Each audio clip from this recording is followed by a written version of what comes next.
Entramos em sua presença nesta hora para mais um estudo da palavra do nosso querido Deus. Sejam todos bem-vindos. Hoje vamos estudar o tema Sinais da Volta de Cristo. Tema lindo e maravilhoso que nos mostra que a nossa redenção, a nossa salvação está próxima, queridos. Cristo disse claramente em Lucas 21:28, quando verdes tudo isso acontecer, levante a cabeça, exultai, pois a vossa redenção está próxima. Está próxima, querido, a nossa redenção. Está próxima, querido, a nossa salvação. Assim como uma mulher grávida, quanto mais intensificam-se os sintomas, é porque o bebê está quase. E ao chegar o bebê, a alegria que ela tem ao ver o bebê supera as dores que passou. Assim seremos nós, queridos. Assim seremos nós naquele dia, quando vermos o rosto do nosso Salvador finalmente. Essas dores todas que estamos a passar neste mundo mau irão ser superados por aquela alegria que nós iremos ter naquele dia. Vamos hoje mais uma vez dar continuidade aos sinais da vinda de Cristo para encher o nosso coração de alegria. Um tema maravilhoso, um tema revelador, mas também muito delicado, onde cada um de nós deverá prestar muita atenção no que Deus irá falar ao seu coração para que possa tomar uma melhor decisão. Vamos ao nosso coração, mas por agora vamos orar. Querido Pai, querido Deus que habita nos altos céus, louvado e exaltado seja teu nome. Entramos na tua presença nessa hora para mais uma vez estudarmos a sua palavra. Pedimos que o teu Santo Espírito possa ser derramado no coração de cada irmão, cada irmã que neste momento acompanha esse estudo, para que, Pai, possamos encher de esperança e possamos poder suportar essas últimas aflições que estamos a passar neste mundo. Permita que seja feita a sua vontade, não a nossa, em nome de Jesus. Amém. Que sinais seriam vistos da religião antes da volta de Cristo? Queridos irmãos, talvez aqui esteja o sinal mais impressionante da volta de Jesus. Ele mesmo predisse que muitos viriam em seu nome para enganar e fazer as pessoas se perderem. A Bíblia nos alerta quanto aos falsos profetas ou falsos líderes religiosos. Jesus nos convida a analisarmos seus frutos, ou seja, o resultado do trabalho e da vida desses pretensos profetas, para não sermos enganados. Milagres e profecias seriam feitos nos últimos dias, mas, queridos irmãos, a Bíblia diz que isso não seriam provas suficientes de que tais pessoas seriam verdadeiras pessoas mensageiras de Deus. Não! Nos últimos dias, queridos irmãos, na área religiosa surgiriam muitos falsos profetas e enganariam a muitos. Esses falsos profetas de Cristo fariam tão grandes sinais e prodígios que, se possível fora, enganariam até os escolhidos. Enganariam até você, querido irmão, que está e que foi eleito, que aceitou a salvação de Cristo para que você seja salvo. Você também poderia, se possível, ser enganado. É o que a Bíblia está dizendo. É o que a Bíblia está dizendo, não sou eu que estou a dizer. Muitos de nós temos aquela maneira de ser, de achar que nós somos mais espertos, mas a Bíblia está a dizer que, se possível, até nós que estamos a ler a Bíblia Sagrada poderíamos ser enganados.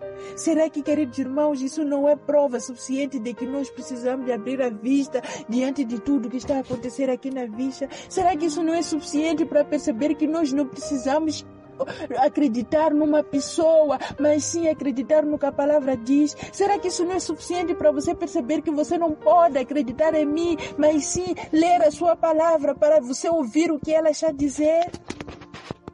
Tudo isso é o que Deus deseja que todos nós façamos, para que possamos escapar das armadilhas que foram preparadas pelo diabo para esses últimos dias, queridos.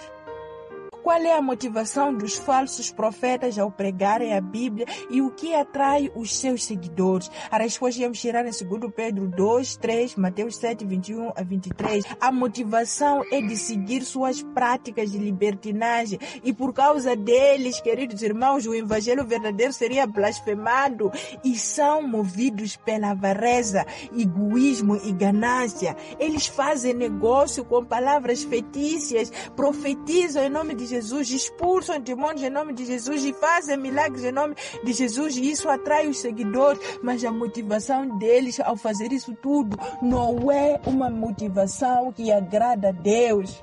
É por isso que em Mateus 7:23, Deus diz que Ele dirá: eu nunca vos vi.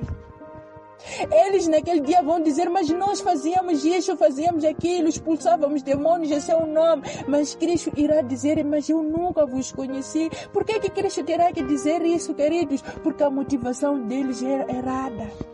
Não é uma motivação vinda de Deus, não é uma motivação de agradar a Deus, não é uma motivação de fazer a vontade de Deus, mas sim de satisfazer seus desejos egoístas, que é ganância, que é avareza. De que origem são os prodígios de milagres? Apocalipse 16:14, nós encontramos algo surpreendente, queridos. Mais detalhes sobre essas profecias apocalípticas nós vamos ver na nova série sobre o Apocalipse, mas já estamos aqui a perceber alguns segredos que o Apocalipse nos revela. Apocalipse 16:14 diz que porque são espíritos de demônios que fazem prodígios, os quais vão ao encontro dos reis de todo o mundo para os congregar para a batalha naquele grande dia do Deus Todo-Poderoso. Eu não sei se você conseguiu perceber esse versículo, queridos, mas esse verso está a dizer claramente que os espíritos que fazem os milagres, os espíritos que expelem os demônios, são espíritos demoníacos. E esses espíritos demoníacos andam ao encontro dos reis de todo o mundo para reuni-los para a batalha naquele grande dia todo-poderoso. Naquele grande dia de Todo-Poderoso, esses espíritos estão a preparar-se para aquele dia poderoso, queridos. Você sabe muito bem que muitas das vezes a maioria tem sido considerada que ela está certa, mas nós, de acordo com o que aconteceu em Sodoma e Gomorra, no povo antediluviano, a maioria se perdeu. Do mesmo modo, nesses últimos dias, a maioria é o que vai atrás desses espíritos enganadores. E essa maioria que está a ir atrás desses espíritos enganadores, os demônios têm o objetivo de, naquele dia, batalharem contra o Cordeiro, mas eles serão vencidos. Você precisa não estar do lado da maioria, porque a maioria muitas das vezes não está certa. A Bíblia Sagrada nos mostra em várias situações que a maioria é a que se perde. E a maioria é a que está envolvida nesses milagres. A maioria é que está envolvida nesses prodígios todos que nós vemos de um lado para o outro. E aqui talvez possa ser uma grande surpresa para qualquer um de nós, mas a Bíblia, queridos irmãos, você tem que saber que é a luz para o mundo escuro. E Atos 5:29 afirma que importa obedecer a Deus do que aos homens. E 1 Timóteo 4:1, você pode abrir na tua Bíblia, você vai encontrar. Mas o Espírito expressamente diz que nos últimos tempos muitos apostatarão da fé, dando ouvidos a espíritos enganadores e a doutrinas de demônios. É isso que está acontecendo nesses dias. Muitas pessoas estão a dar ouvidos a doutrinas de demônios. Muitas pessoas, alguns até, se você for a entrar na internet, vai encontrar, têm latido como se fossem cães. Outros têm comido capim por ordens de pastores. Onde é que está escrito isso de que nós temos que obedecer tudo que um pastor diz a ponto de até comer capim? Mas isso é o que está a acontecer, porque as pessoas estão a dar ouvidos a espíritos, a doutrinas de demônios. Como a Bíblia chama esses falsos e que comportamento teriam e como tratariam a lei de Deus? Isaías 56:10-11, Ezequiel 22:26. Nós já tínhamos Isaías 56:10-11, mas nós vamos ver de novo. Como a Bíblia chama esses falsos? A Bíblia, queridos irmãos, chama esses falsos de cegos. Nada sabem. Todos são cães mudos, não podem ladrar, andam adormecidos, estão deitados e amam o tosquenejar. São cães gulosos, não podem se fartar, são pastores que nada compreendem. É o nome que Deus dá a essas pessoas. O comportamento deles seria guloso. Gula, nesse sentido, é no sentido de eles não se fartarem com o desejo deles. E muitas das vezes nós sabemos que o desejo deles é angariar dinheiro nas pessoas. Eles seriam gulosos em angariar esse dinheiro, eles não iam se fartar. E se continuamos a ver, todos eles se tornariam cada um para o seu caminho, cada um para a sua ganância, cada um por sua parte. Seria o comportamento desses falsos, desses pastores. E isso não é verdade, queridos. Eu deixo você para que você analise sozinho isso, mas eu pelo menos consigo perceber que qualquer sítio que nós vamos, nós percebemos que esses pastores, o grande desejo deles é riqueza. O grande desejo deles é ganância. O grande desejo deles é viver em mansões. O grande desejo deles é andarem de helicópteros, de aviões, por aí vai. E é o que está acontecendo porque eles conseguem enganar as pessoas. A lei de Deus, como seria tratada por eles? A lei de Deus seria transgredida por eles. Eles profanariam as coisas santas. Entre o santo e o profano não fariam diferença. Nem discerniriam o impuro do impuro. Tudo seria a mesma coisa. E dos sábados, os senhores esconderiam os seus olhos. E assim Deus seria profanado no meio deles. Mais que isso, queridos, eu já não sei. Mais que isso que Deus está a revelar, acho que Ele também já não sabe como pode nos revelar, mas Ele está aqui a dizer o comportamento que nós vemos hoje em dia é esse que está aqui revelado na Bíblia Sagrada. Qual seria o comportamento dos cristãos? Segundo Timóteo 3:5, Apocalipse 3:15 a 17, nós teríamos a resposta nesses versículos de como os tais cristãos que dizem que são cristãos se comportariam. E aqui vem, teriam aparência de religiosidade, como se fossem pessoas crentes, mas negariam o poder dessa religião, negariam o poder da palavra de Deus, não seriam nem frios nem quentes. Oxalá se eles fossem frios de uma vez ou quentes de uma vez, mas não, seriam pessoas mornas, não seriam nem frios nem quentes. Cristo, por causa disso, irá vomitar essas pessoas da sua boca. Aqui são versículos que nos mostram claramente que devemos descer de cima do muro. Nós devemos nos posicionar. Nós não devemos ser mornos. Ou nós somos frios de uma vez, ou nós somos quentes de uma vez. Aqui são versículos que chamam aos cristãos a uma decisão de decidir em que lado desejam estar. Porque a questão de ser morno, Cristo nunca irá engolir-nos. Todos nós precisamos decidir de que lado nós devemos estar. Precisamos nos convertermos verdadeiramente. É o que Cristo aqui está a nos revelar nesses versos que devemos fazer. Além desses sinais todos, que importante sinal foi mencionado por Cristo que antecede o fim? Mateus 24:14, nós íamos encontrar a resposta. O evangelho do reino será pregado em todo o mundo em testemunho a todas as nações e então virá o fim. Esse texto, queridos irmãos, tem um paralelo direto com Daniel 12:4, que diz que a tecnologia no final dos tempos iria se multiplicar. Para quê? Para que o evangelho se pregasse a todo mundo. E além do mais, esse texto tem um paralelo com Apocalipse 14:6-12. O evangelho eterno será pregado a todas as nações e então chegará o fim. Trata-se de uma mensagem pura e autêntica, não uma mensagem distorcida e mentirosa que os falsos líderes pregam. Não uma mensagem terrena que nos mostra de que a felicidade é aqui na terra. Não, a mensagem que será pregada a todo mundo é aquela que nos mostra que a nossa felicidade já não é nessa terra, mas sim é nos céus. A nossa felicidade é eterna. A nossa felicidade não é mais nesse mundo, porque esse mundo vai arder. Esse mundo já não tem solução.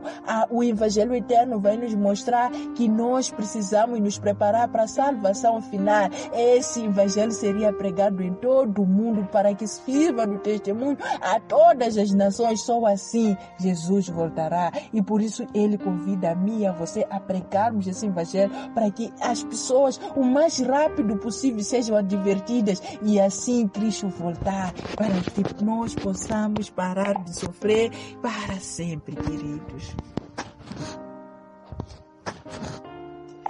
Paulo fala de outro evangelho que está sendo pregado. O que fazer para não ser enganado? A resposta íamos ver em 1 João 4:1. E a resposta é que é preciso não acreditar em qualquer espírito, mas sim provar se os espíritos provêm de Deus ou não, pois muitos falsos profetas têm surgido. E isso nós já havíamos visto. Por que Deus manda provar o ensino dos profetas? A resposta é Mateus 7:15, 2 Pedro 3:16, porque muitos falsos profetas têm surgido no mundo, disfarçados em ovelhas, mas por dentro são lobos, e o engano às vezes parece verdade. Porque na Bíblia há coisas difíceis de entender e os ignorantes deturbam, como também deturbam outras demais escrituras para a sua própria perdição. Então é necessário comprovar se o que é ensinado está de acordo com a Bíblia ou não. É por isso, queridos irmãos, que Jesus nos manda provar o ensino dos profetas. Precisamos comprovar se está de acordo com a Bíblia ou não. Como saber se uma doutrina é verdadeira? João 7:17, Isaías 28:10. Para você saber se a alternativa é verdadeira ou não, querido, você precisa conhecer a doutrina de Deus, se está de acordo com a Bíblia ou não, para saber se é de Deus ou a pessoa fala por si mesmo, porque é preceito sobre preceito, regra e mais regra, um pouco aqui, um pouco ali, e tirar prova da doutrina usando toda a Bíblia Sagrada para perceber o que as outras passagens dizem acerca do mesmo assunto. E nós isso já havíamos visto, é apenas para lembrar. É isso que nós temos que fazer para provar se o ensino desses profetas é verdadeiro ou não. Se os sinais todos se cumprem e estão se cumprindo, por que Jesus ainda não voltou? 2 Pedro 3:9. Aqui é onde reside a maior demonstração do amor do nosso Deus.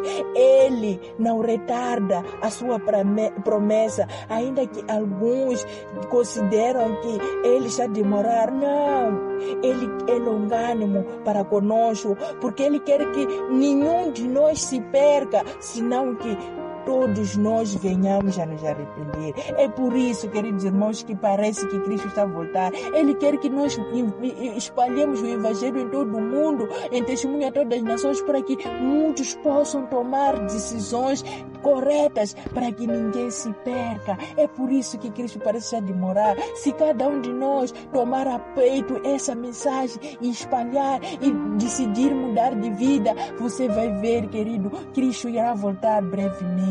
Você não gostaria de fazer essa vontade de Cristo? Você não gostaria de conhecer e praticar a doutrina que está de acordo com toda a Bíblia Sagrada e fugir dos ensinos dos falsos profetas? Você não gostaria, querido irmão, de fazer todo o preparo para a volta de Jesus? Você não gostaria de, pela ajuda do Espírito de Deus, alertar os outros sobre a breve volta de Jesus? E que Deus possa abençoar cada irmão que tomou uma decisão acertada para o Evangelho de Cristo neste momento, em nome de Jesus. Amém.